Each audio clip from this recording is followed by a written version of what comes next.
Let us know. Jacking it right now, bro. What's funny, bro? Get out my face with that camera. What's funny, bro? Bro, I'ma pause it. There's something about going to the barber shop knowing your mama finna tell you to get the number 5 on the freaking barber poster. Bro, going to school the next day with a shaved head, people smack you on the back of the neck.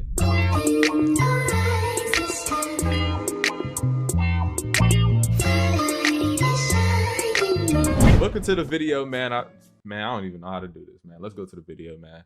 Parents' obsession with low haircuts. Today we finna be watching this video by Prince Henry. For some reason, parents always want to shave all your hair off as a, I don't know, just to embarrass you when you go into school. If you get bad grades, punishments, whatever.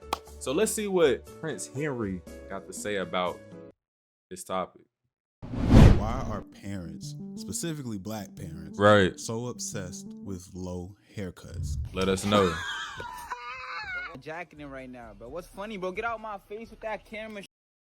What's funny, bro? Bro, I'ma pause it. This first instance, bro. There's something about going to the barber shop knowing your mama finna tell you to get the number 5 on the freaking barber poster. You sitting in that chair trying so hard not to cry. The barber asking you what you want for him today. She like, cut it all off. Why they gotta be like kind of disrespectful with it? Cut it all off. You sitting there about to start bawling your eyes out when your mama tell the barber to cut all your hair off. Man, I be about to cry, bro. I can't take it, bro. I ain't gonna lie. I can't take it. I be sad, bro. Then you go to school the next day and that's the worst experience, bro. Going to school the next day with a shaved head, people smack you on the back of the neck. Forced me to do that. If it wasn't for my mom, bro, would I not do it? Mom, y'all for real. don't respect y'all mom, bro. That's what it is, bro. My mom told me to cut my hair. I'm cutting my hair. Like, man, say trust the process. Since my process didn't work, I'm about to make every dreadhead shot. I'm dreadhead king now. Fuck all dreadheads. I'm not jacking that shit no. We back to wave gang. We dreadhead that shit. I'm on. What lingo this is? This some up north lingo. Oh, yo, bro. So if you see, that's what I'm talking about. The slap in the back of the head. Can't dodge it if you got a bald head. black, at some point, or a short haircut, someone told you need to cut your hair. You spent a couple months growing it. You know, it take a while to get some length on your hair, and as soon as you get a little bit of length on your hair, your parent tell you that's that NY. You need to cut it, or you need to do something with your hair, or you can't have it out. And I'm not jacking it. This bald haircut or this bro, facts, bro. Look at this kid head, bro. You can't even see, bro, hairline, bro. That's sad, bro. I ain't gonna lie. Look, he looked like he about to cry. That you have to stick with. He looked like he about to cry because you be trying to grow it out to try to get, you know, whatever the most in style haircut at the time. And this is a common thing. A lot of black men experience this, or black boys experience this. I'm sure some of you are probably watching this, experiencing this right now, where you in the house and you can't grow your hair out because your parents not going for it. Not no more. I'm an adult. Dude, like, yo, what happened to your hair? You got them braids? Yeah, I got them braids. Let me see them. Let me see them. All right, bro. I ain't gonna lie, back when I was in school, I was not smart enough to put a do-rag on. I was not even thinking about that. Because this was around like 5th grade, maybe like, I think like 5th grade, 3rd grade, 4th grade. Around that time, I was not thinking to put a do-rag on to hide my first cut, that bald head. At most I was doing was putting my hood on. And then I think do-rags and hoods wasn't even allowed in school, so we couldn't even do that. So that's probably why I never thought about it. What happened, bro? I ain't gonna lie, I just felt like it was time, bro. Fuck you mean it was time? You bro, get too much. That's kind of sad, bro. Sun shining on your head. Dang, bro. What's the real reason? Because I know you didn't cut your hair off, bro. Y'all ever get cooked so bad in school y'all start crying? I have no choice in the matter. It's either that or I'm gonna be out on the streets. Shit, I'm broke. What happened to the dreadhead journey? Man, forget that, bro. I'm on a wave journey, bro. Nah, they really nerfed you, bro. Man, just give me a few months, bro. I'm gonna be spinning, bro. Man, it don't matter for real, cause I'm gonna nah, for real. Than y'all niggas with dreads. Yeah, alright. Yo, damn, you look like Slender Man tonight, boy. That nigga. Wait, hold on. What you doing? Yo. So a lot of times they'll say you can't have your hair out because it's not presentable, or it seems they do say that this is some canon event where everybody has to go through this. I'm sure it's some people that y'all probably like, nah, I never had to go through that. They capping. Some of y'all know exactly what I'm talking about. You just have to rock out this low haircut up until probably like high school. That's at least where it changed for me. Dad forcing you to get a straight buzz cut throughout your entire childhood has to be a universal experience, bro. It is a universal experience. You to be bald. Straight bald. Why did they want us to be chopped so bad? And then the first time you finally get the courage to It be was like, a hey, freaking Dad, can humiliation I just get the sides off and ritual. keep the top? They look at you so crazy. Nah, like, fact. Waste my money. Nah. trying to waste my money and not get a real Nah, haircut. No, facts. we're taking it all off. My pops used to force me to get a straight No guard haircut. no guard on that bitch, straight zero, all off, bro. I never had hair as a kid, bro. As soon as it got a little too much, my dad was like, time to cut it off. And he did I ain't it gonna himself. lie. I ain't gonna lie. Now that I'm looking at Brett hair right now, maybe there was a reason why he didn't. His parents told him to cut his hair when he was a kid. You know what I'm saying? Some people, you know, some people look a little bit more presentable, you know, with a little afro. I feel like, you know, maybe he could do. I don't know, man. I ain't finna say nothing. I ain't finna. Bro, I don't know this. started on I don't know, man. Foreign parents, they look at you crazy if you try to grow your hair out. The only way to escape the buzz cut is to get your own money to pay for your own haircuts, bro. That's the only way you could escape it. And even then, when they see you get the cut, they look at you like, I don't even see a cut. Bro, you see the cut, you see the side. It's like, to them, if you don't cut it all off straight to zero, you wasted your money. I think it's part of parents not wanting to maintain the hair too. That too, yo. I'll go buy the clip and do it myself. That shit is truly a canon event. It's because parents know you not gonna maintain it, and because you not gonna maintain it, they gonna have to maintain it because they don't want their kid running around here looking any type of way. You know what I'm saying? So in the back of their head, they like, I don't want to maintain this kid here. I might as well cut it all off. Sometimes this conversation is tied to believing certain hairstyles will make you look ghetto or that like too. A thug, and people are just going to stereotype you, or your parents don't want you looking like that, feeling like that. It's like it just associate long hair with some negative association with it. It's never, and when we want it, it's never about that. It's usually just like it looks cool, and that's just how we want to rock our hair. Yep. So, you know, so it could fit like the aesthetic we're trying to go for. It's never about trying to look like thugs or anything like that. But our parents always just view long hair as some type of negative connotation with that, with any hairstyle that's above 2 to 3 inches of length on my hair. Nah, for real. Hey man, it's a public service announcement to all the parents. My voice, bro, voice cracking. Can we please protest against our son? He must have just got done. Happy ass hair. He must have just got done yelling at his kid, bro, with his voice sounding like that. Cause ain't no way. Look at how bro looking at him right now. He must have just got done yelling at him like that, bro.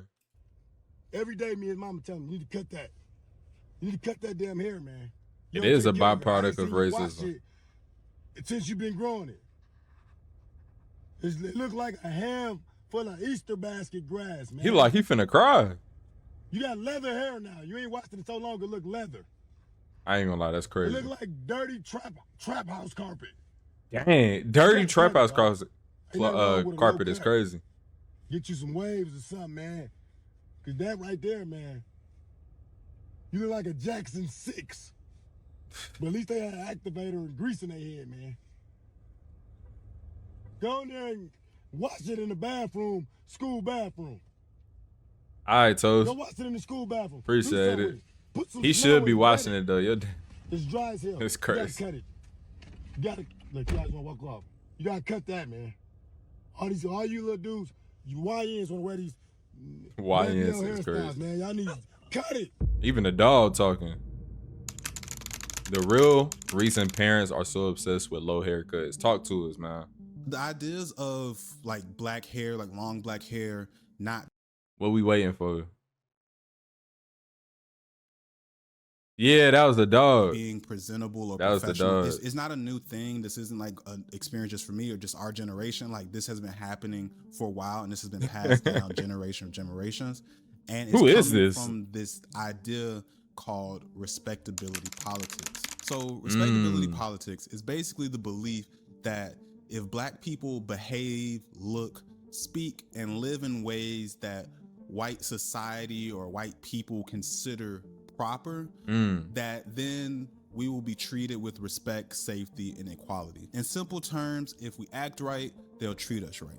This includes things like dressing or speaking proper English, or like, you know, if you I heard that. Just around black people, they'll say like, you know, talking white. Yeah, I already knew he was finna pull that up.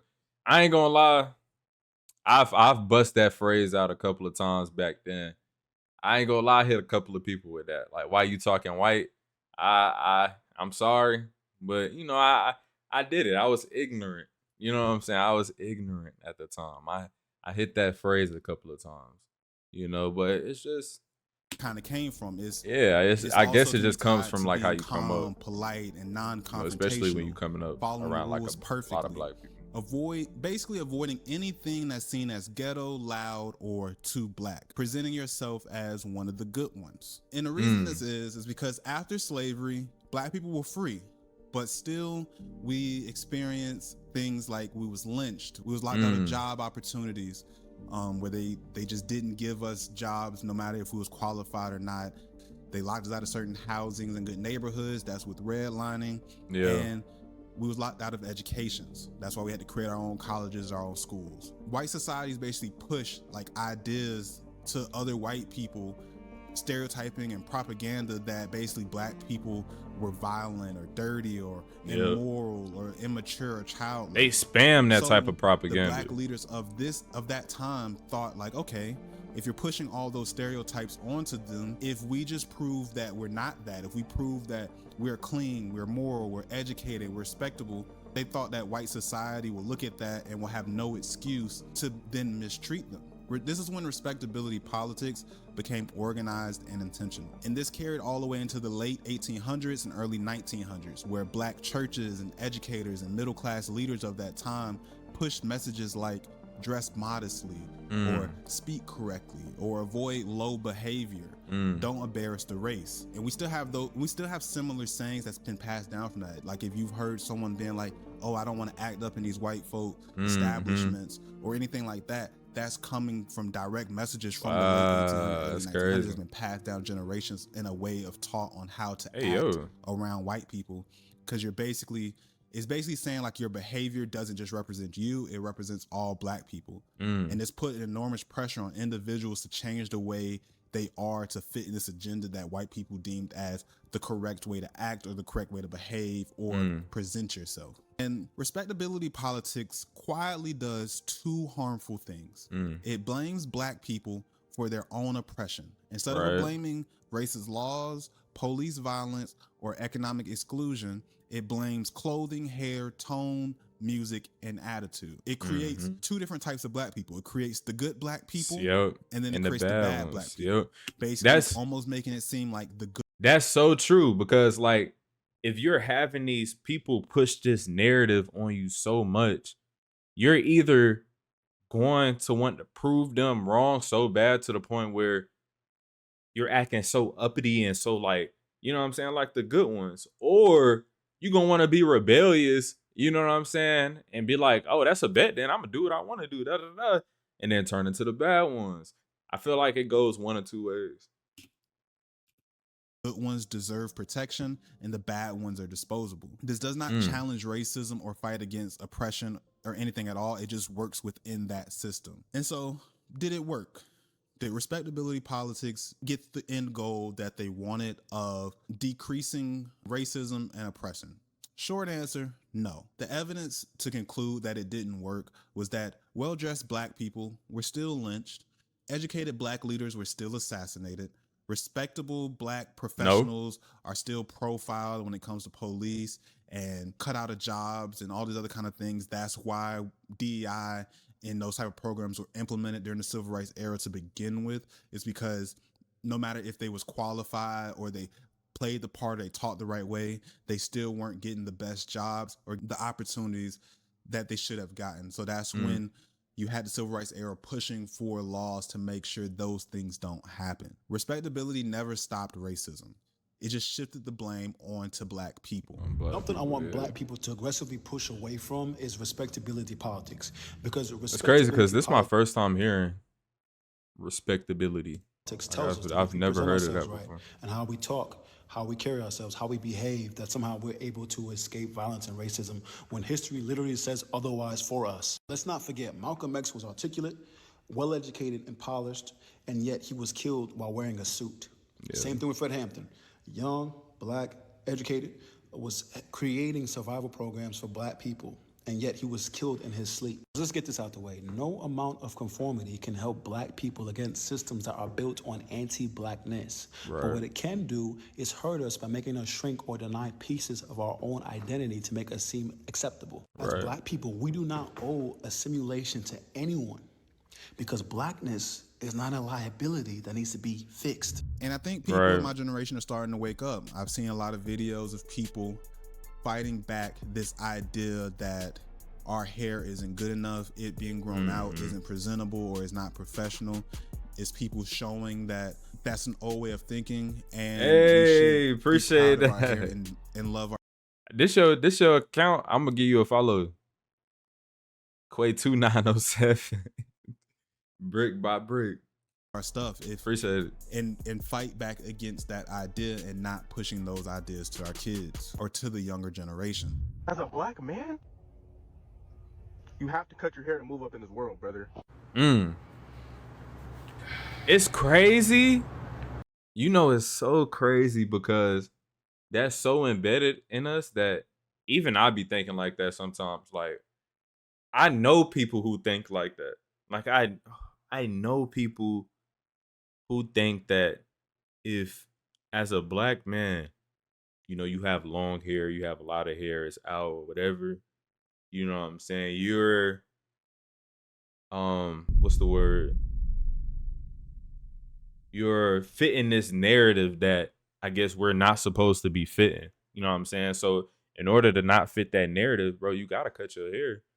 You know what I'm saying? It's just, you look ghetto, you look raggedy if you got dreads, or you know what I'm saying, if you got such and such, you gotta cut your hair, get waves, you know what I'm saying? And sometimes, you know, trying to apply for jobs and stuff like that, you think about that type of stuff, like, dang, if I don't have my locks in, if I have like, what is it called, a fresh cut, then it's gonna be easier for me to get the job. When I had my fresh cut, well, I had 3 jobs. I ain't gonna lie. I had 3 jobs. I got accepted to all my jobs. Man, this video got 6 more minutes left. But yeah.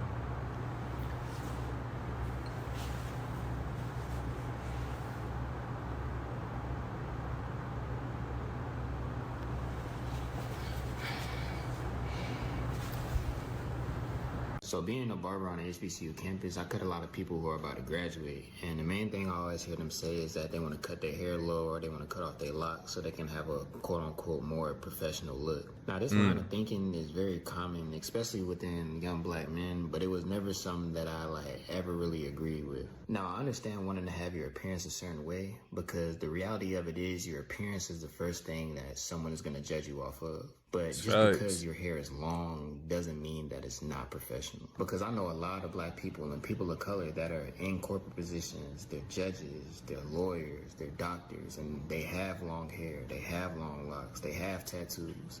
And that just further proves to me that you can still thrive in these professional positions while still authentically being yourself. Now, if you want to cut your hair because you just want something new or you just want to change your appearance, then that's different. Because I know that if I ever get tired of having locks, then they're going to be gone. But don't feel like you need to cut your hair in order to have a successful career.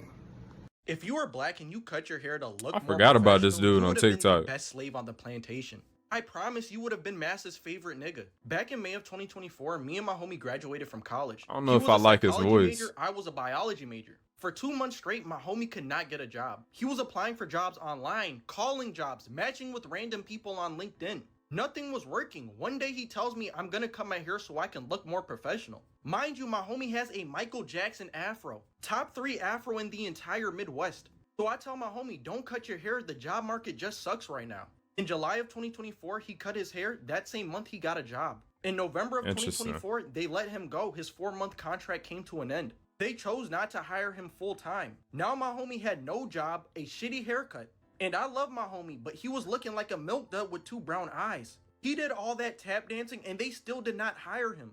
Now it is October of 2025. He said Midwest. He is a bartender. He could not get a job in psychology and he said, fuck it. Let this be a lesson. Never cut your hair for a job. And to the parents, if you're watching this video, It's giving you we per understand bit. What's that a a lot youper? of this stuff is out of good intentions of wanting to protect your kid and making sure they have, you know, how you was taught. You was basically taught this idea, never really gave no real explanation to it.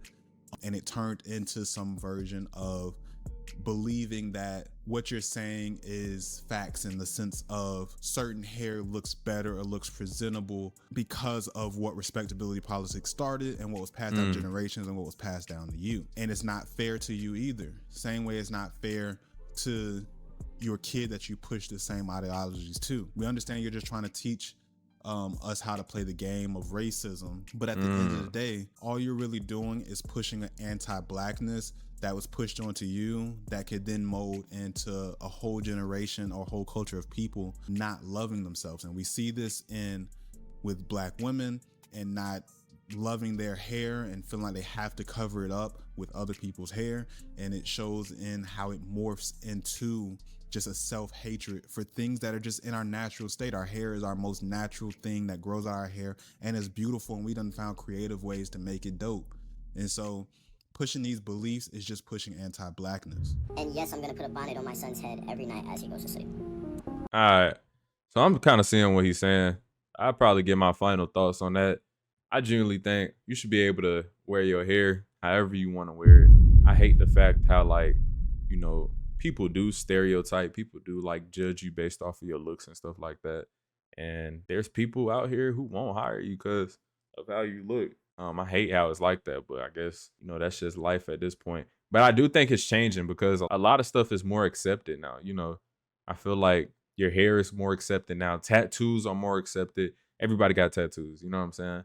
A lot of these things are we're growing out of those and kind of entering like a new way of thinking. So I guess that's good. But appreciate y'all for watching the stream, man. Appreciate y'all for, you know, sticking through with me in this video.